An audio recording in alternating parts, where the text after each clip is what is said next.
Dentro del mundo de los videojuegos existen obras que han logrado elevar el medio a un estatus de arte, posicionándolo muy cerca de experiencias como el cine y de otras formas sublimes de entretenimiento. Esos videojuegos le han dado a miles de fanáticos una esperanza sobre lo que este medio puede lograr, tanto en términos de jugabilidad como de narrativa, cargando a ese nombre de nostalgia y sobre todo de una alta expectativa. Pero para las empresas, expertas en el arte del engaño, esos grandes nombres son carne fácil para tratar de vender otros videojuegos de una calidad tan pero tan inferior que de otra forma no se los encajarían a nadie. Lo que no esperaban seguramente es que estos juegos sean tan pero tan horripilantes que con solo compartir el nombre de un buen juego, terminan también por arrastrarlo hacia el abismo. Agárrense, chicos, porque estos son 7 juegos que arruinaron una franquicia. ¡Vamos a darle! Arrancamos la lista como me gusta a mí, con una buena decepción, porque pocos FPS habían generado tanta expectativa como Duke Nukem Forever. Sí, y esta vez lo sé de primera mano porque hice un video contando toda la historia de Duke Nukem, y si no lo vieron, se los estoy dejando acá arriba. Originalmente anunciado en abril de 1997, el título pasó por un montón de manos hasta llegar al mercado en 2011. 14 años de manoseo tuvo, el sueño del padre Gracie, y obviamente eso le pasó factura. La crítica destrozó a Duke Nukem Forever por los eternos tiempos de carga, los controles anticuados y un diseño de niveles ya arcaico. Y si bien el combate era entretenido, tener que dar 1000 vueltas entre los niveles para poder volver a matar un bicho era un garronazo. Además, el humor sexual de Duke Nukem 3D ya no era tan popular como antes, y las referencias a las películas como Highlander, Commando o Old School en 2011 ya no tienen la misma chispa que en el 97. Por suerte después lanzaron el Duke Nukem 3D, el 20 aniversario, un port de los primeros juegos para plataformas modernas con el mejor autosave, por lo que Duke está lejos de morir, pero seamos sinceros, tampoco va a volver. Me di cuenta después del lanzamiento de Silent Hill F que con Silent Hill la lista debería ser al revés. En lugar de mencionar los juegos malos de la saga, habría que seleccionar entre tanta mierda solo los buenos. Porque seamos sinceros, hay que ser hijo de p*** para romper una franquicia tan desubicada. ¿Y qué querés? Si hasta pachinko le hicieron los de Konami. Para 2012, Silent Hill era como Mike Tyson antes de la pelea con Logan Paul, que con un dejo de tristeza, la mirada perdida y su ánimo deshecho, toda su vida pasa frente a sus ojos y se pregunta: ¿cómo p*** llegué hasta aquí? Difícil no verlo tras todos esos spin-offs rompiendo el género y ese otro título que destrozó las bases de la franquicia. Pero lo que terminó de detonar a Silent Hill Downpour no fue la poca paciencia de la comunidad, que ya venía de comerse una gigante con Homecoming, sino por lo cagado en bugs que estaba, caídas de frames, crasheos y tildadas groseras, y ni hablar de esos tiempos de carga eternos en consola. A nivel gráfico se veía peor que otros juegos basados en Unreal Engine 3. Murphy se sentía lento y tosco, al punto que parecía que hasta el control tenía delay. El combate era horripilante y solo para apuntar y disparar tardaba un huevo. Ni hablar de la puta durabilidad de las armas o ese inventario tan de mierda. Y lo peor de todo era su narrativa. La manera de contar la historia era lenta y muy tediosa. Los diálogos daban vergüenza ajena y cuando ya pasaste las primeras horas, empezabas a sentir que nada tenía sentido y rezás que termine de una puta vez. Pero bueno, por lo menos le fue mejor que a Book of Memories. En la quinta posición tenemos a un juego que demuestra fehacientemente por qué Electronic Arts se convirtió en la empresa más odiada de todo el mercado gamer. El primer Dead Space surgió como un survival horror autoconclusivo, con una historia críptica pero coherente, personajes misteriosos y una ambientación de la recontra de la lora. El segundo Dead Space llegó como consecuencia del éxito del primero y mejoró todo aquello que lo había hecho especial, mientras destacaba con un gameplay más rápido y un movimiento menos tosco. Ni hablar de que, como ya tenían otro presupuesto, lanzaron un cómic, una película animada y hasta un spin-off recontra falopa.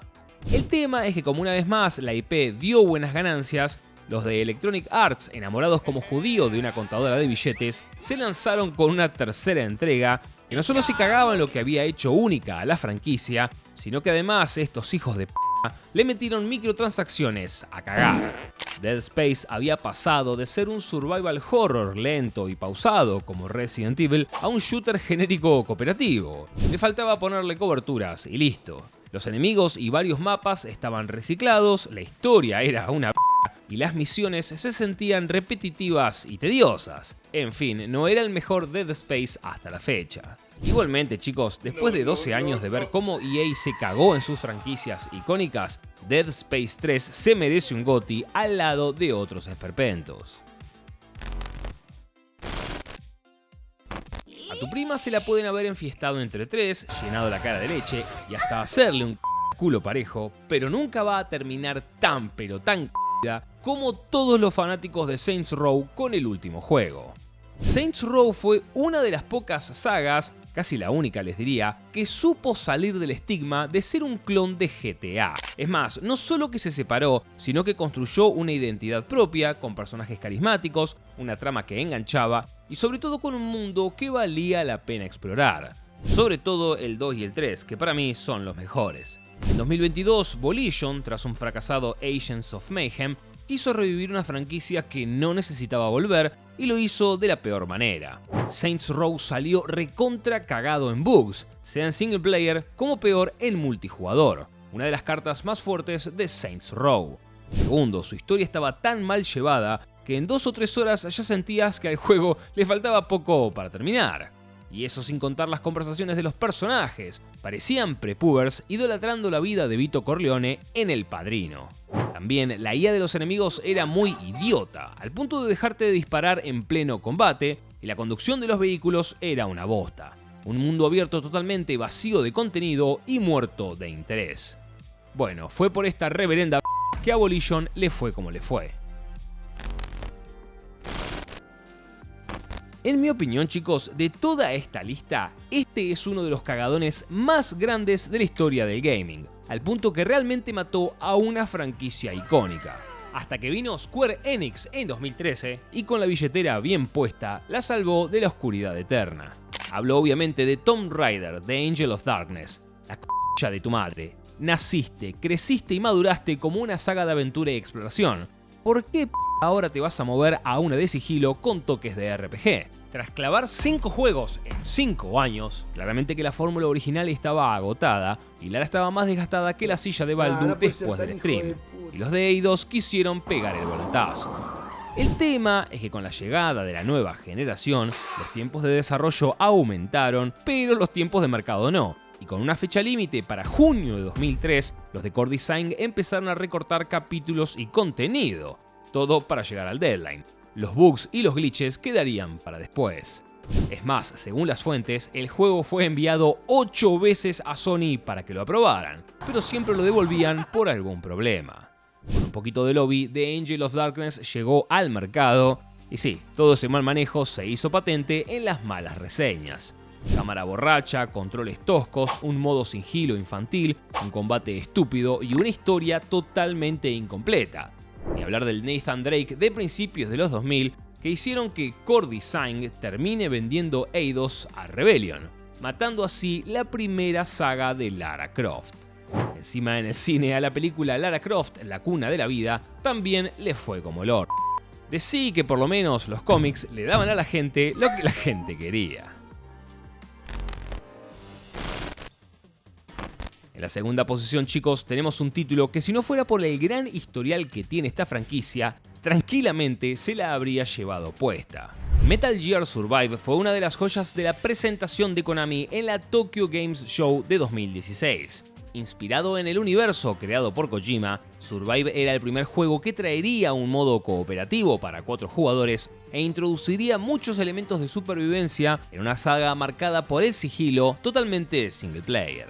En una demo de 15 minutos, los jugadores pudieron reconocer muchos elementos en Metal Gear 5 de Phantom Pain, pero en un contexto totalmente nuevo, un survival de zombies. Claramente que este único dato ya dividió a la comunidad, porque si bien la promesa de un modo cooperativo era interesante, que los enemigos fueran zombies sin cabeza, básicamente se cagaba en todo el lore creado por Kojima. Y en 2018, cuando Metal Gear Survive finalmente se lanzó, ya no quedaban dudas. El juego era una reverenda una historia muy falopa en una dimensión paralela y de ciencia ficción, poca profundidad en la trama, personajes chatos, sin carisma, y la peor de todas, un gameplay denso, repetitivo, grindeo a morir, misiones sin alma, monótonas, y con una decisión de diseño tan pero tan como la de solo poder guardar la partida en la base principal. Por si esto fuera poco, chicos, por alguna razón los de Konami pensaron en la imperiosa necesidad de tener a Metal Gear Survive todo el tiempo online y de sumar cientos de microtransacciones donde pagando recibiríamos grandes cantidades de monedas que facilitarán y mucho el aspecto survival del juego. La gota que colmó el vaso fue una sola, un único espacio de guardado. Sí, el juego no te dejaba guardar más de un personaje si no pagabas $10. Para conseguir un segundo slot de guardado, los jugadores debían comprarlo, con una moneda que solo podía obtenerse con dinero real y que en el monto menor costaba aproximadamente $9.99. O también podías loguearte durante 33 días y obtener 30 monedas por día. Todas esas decisiones de diseño hicieron que a 6 años desde su lanzamiento, la gran mayoría de los servidores estén cerrados y la única forma en la que la franquicia Metal Gear pueda seguir vendiendo sea remasterizando sus títulos anteriores. Y sí, chicos, para cerrar, ¿cómo nos vamos a olvidar de otro de los grandes desastres de Electronic Arts y BioWare? Son pocas las desarrolladoras que siguen vivas tras cagarse y de una forma tan fuerte en una de sus licencias tan icónicas.